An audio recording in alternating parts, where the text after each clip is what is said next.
Hello everybody, and thank you for watching Auntie Lou's Fancy Stampers. I'm so happy you could join me today. This is my second actual video.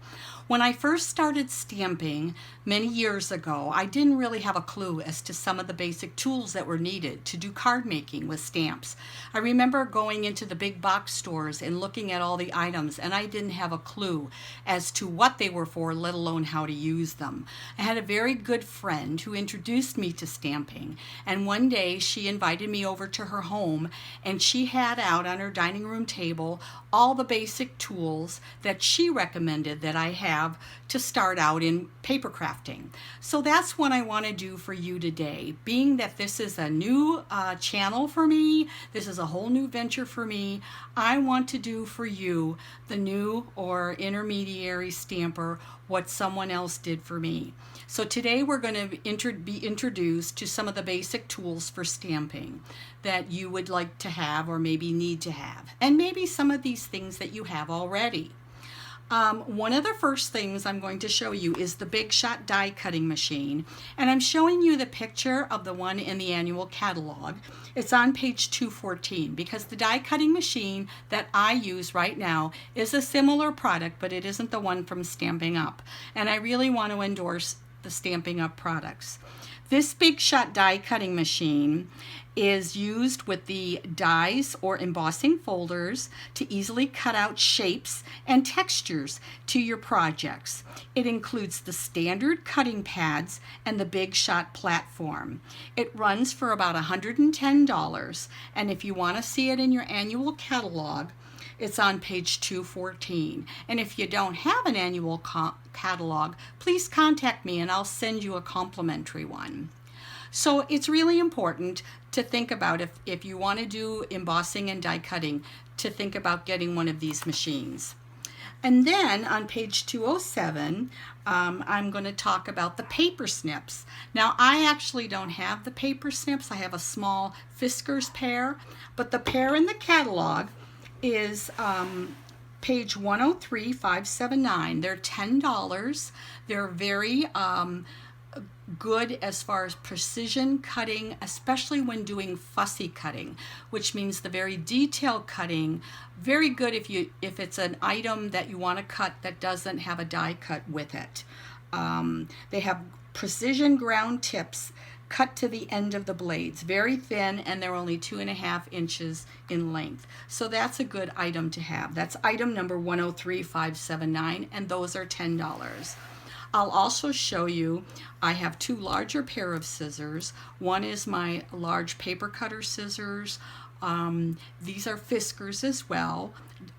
Stampin' Up doesn't have large scissors, but I bought these and I only use them for paper. The other item that I have is another pair of Fiskars scissors, and these I use only for ribbon. And you can see I have a piece of ribbon tied on there, so I don't use them for anything else but ribbon. Okay, the other thing that you may be interested in getting is a paper trimmer. And let me find it in the catalog. I also have a paper trimmer, but I don't have the Stampin' Up one. And the paper trimmer in the Stampin' Up catalog is, if I can find it, it is a slide blade trimmer. And it has a die cutting, or it has a scoring tool for scoring your paper, and it also has the blade for cutting it. And here it is right here. It's item number 126889. It runs for $30 in the Stampin' Up catalog, and it's on page 208. It's specifically designed to make stable and straight cuts. It has a 12-inch cut ruler that you can open up, and again, it has two little I want to call them blades, but they're not actually. One is a blade, the black one is the blade to cut, and the gray one is the one to score.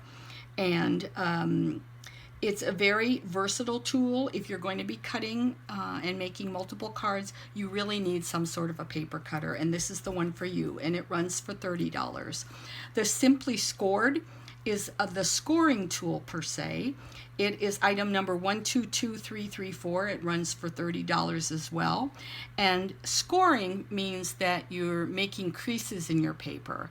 And when you're making specialty designs, special folds, the directions will often have where you need to score the paper, and it has these little notched pieces that slide back and forth on the top, and you can place it on the specific measurement where you're going to score. It has a special tool, scoring tool, that you set in the groove lines.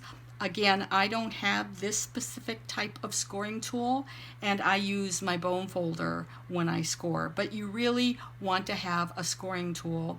It really helps you get those precision measurements so that everything is exactly how you measure it, because you only want to cut once, measure twice, and cut once. So those are important pieces to have.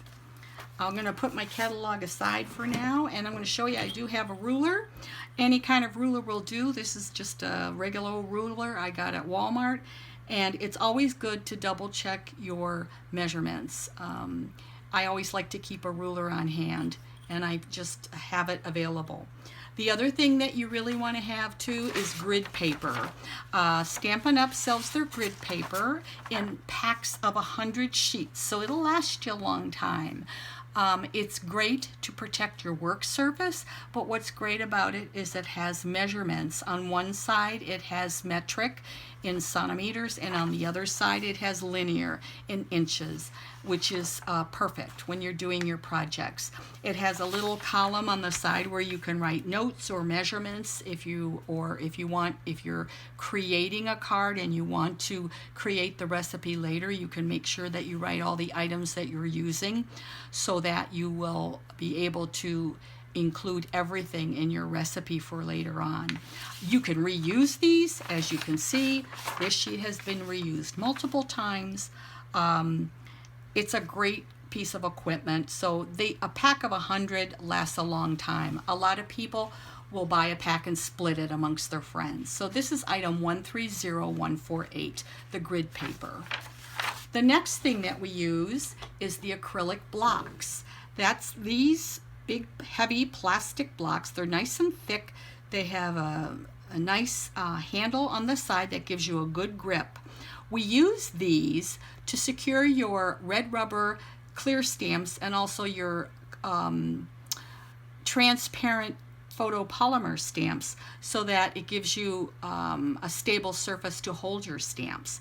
We'll learn more about these later, but they do come in various sizes and have various prices. They run in sizes from 1/3/16 times 1 1/4 of an inch to 4 7/8 by 6 inches. And a lot of people have couple of sets of these. If you're only stamping for yourself, you really only need one set, but if you're doing multiple projects or have classes where a lot of people are using your stamps, you may want to invest over time and get a couple of sets of these. So these are great to have. Now, talking about stamps, there are, like I said, there's different types of stamps, and one of them is the wood mount stamps. And basically that's the red rubber stamps that I have here, only they're mounted on a block of maple. When you order wood mounted stamps, and that's what a lot of people may traditionally be familiar with if they've heard of rubber stamping, and this is what you see in the craft store. So when Stampin' Up! Sells you a set of wood mounted stamps, they will send you the rubber stamps like this and the wood blocks separate, and then you mount them yourself. A lot of people just buy the red rubber stamps, and they come on a sheet of rubber like this. I keep the sheet of rubber so that I can place all my stamps back in the casing and store them in the DVD case for later use.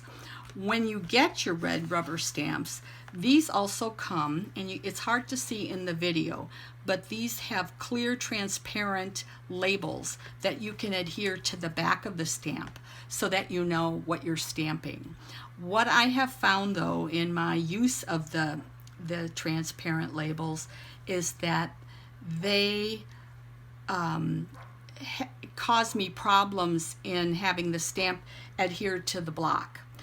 I've often go to put the stamp on my block, and if it has that clear label, it will fall off. I have to press really hard to make sure, but I still have had problems where the stamp will fall into the ink, or it will fall over the surface where I want to stamp, and then you get ink smeared all over. So I have found for me that I choose not to use the clear labels. Sometimes I'll put the clear labels on the back of my case so that I know what they look like. So these are the clear red rubber stamps, and this particular set is First Frost. That's in the holiday catalog this year. The other kind of stamps that we have, in addition to the red rubber clear and the wood mount, are the photopolymer stamps. This is Peaceful Noel from the holiday catalog, and they look like this. They come between two plastic pieces, and again, they are clear, transparent stamps. And what's nice about these are great for ideal placement because you can put them on your acrylic block, and then you can see exactly where you're stamping, and you can make sure that it's aligned nice and straight. So that's what I like about these, and they always stick to the acrylic blocks. They have a really good grip.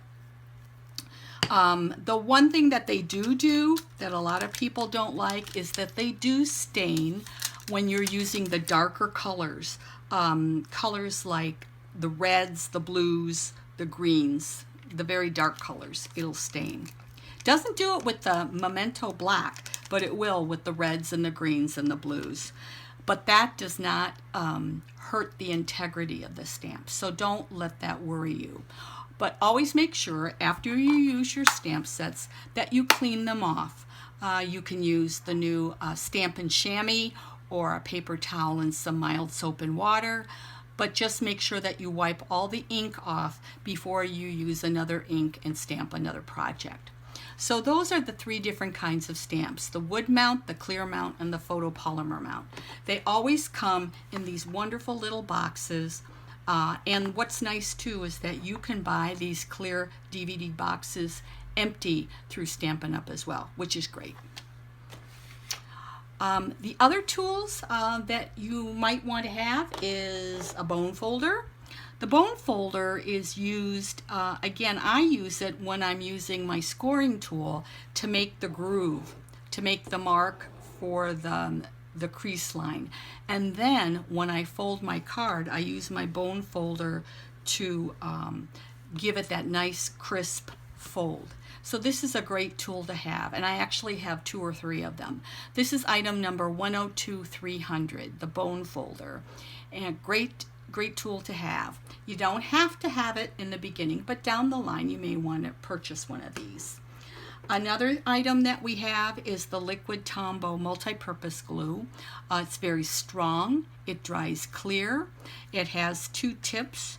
It has a narrow little squeeze tip on one end, and then it has another bigger opening at the other end. I don't think I've ever used this opening on that end, just the narrow end.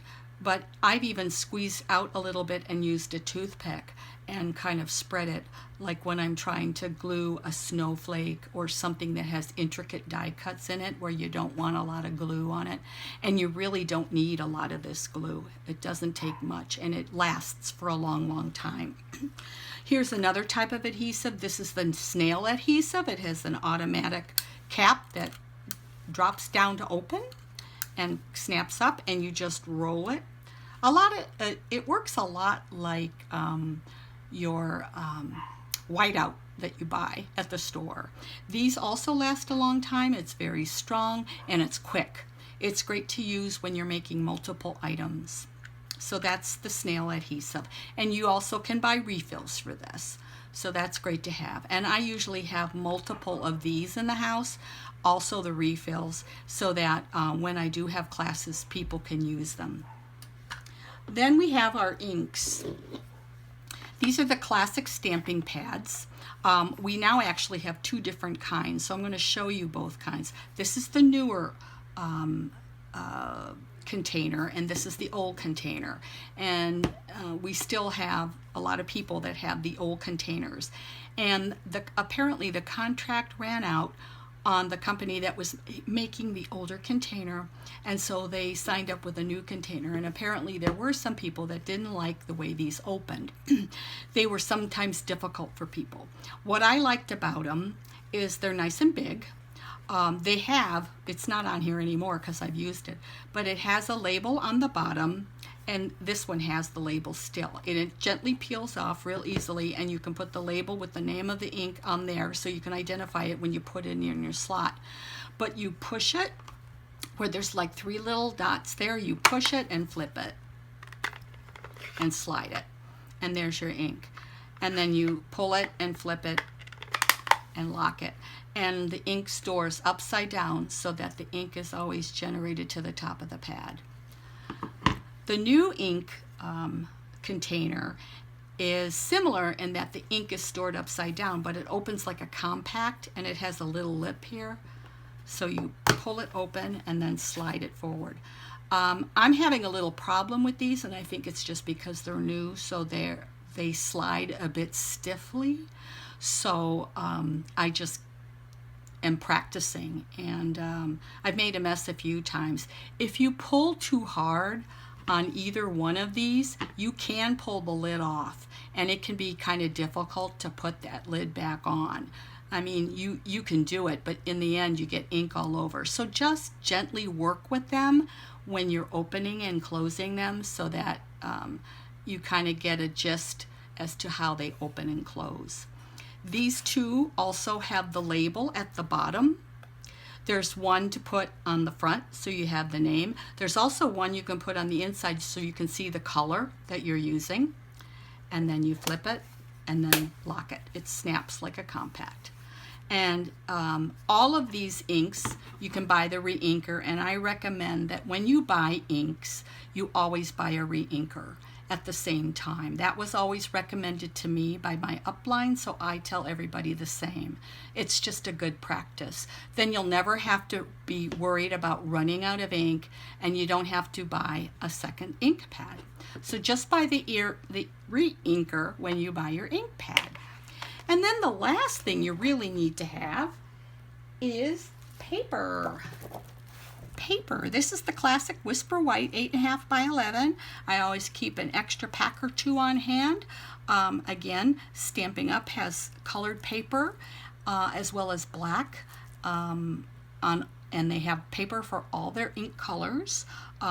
If you start using Stampin' Up! Paper, you'll never want to use any other kind of paper again. It's sturdy, it's heavy, the cardstock is much more heavier than what you would buy in the big box stores, and it's nice and smooth. The Whisper White, it stamps beautifully, makes nice, crisp, clean impressions on your paper. It cuts very nicely on your paper cutter, and it's just a nice quality, like all their products are. So, you know, start with Whisper White, get also some black, and then just build from there.